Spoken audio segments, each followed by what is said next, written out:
دوسری بات یہ ہے کہ ریاست مطلق العنان ہے ایمان میں، مطلق یعنی ایبسولوٹ جس کو کہتے ہیں، مطلق العنان، مطلب یہ ہے کہ لا شریک ہے اس میں اور کسی شرط پر برداشت نہیں کرتے.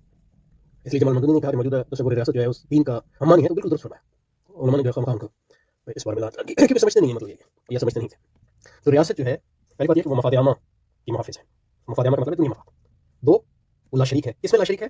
دو چیزوں خاص طور پہ لا شریک ہے اس میں کہ اس کا تعین کرے کہ مفاد عامہ کیا ہے، کہ مفاد عامہ کا تصور.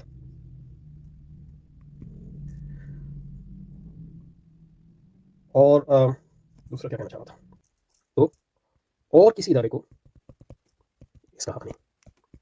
اور جس ادارے کو تاریخی طور پہ ریاست کے علاوہ تاریخی طور پہ جس ادارے نے ریاست کے مطلق العنان بننے سے پہلے جو ہے مفاد عامہ کا تعین کیا تھا یا اس پر بحث کی تھی، وہ دینی تھا. یعنی مذہبی تناظر میں وہ عیسائیت تھی، اسلام کے تناظر میں جو ہے وہ اسلام ہے، مسلمان کے تناظر میں اسلام.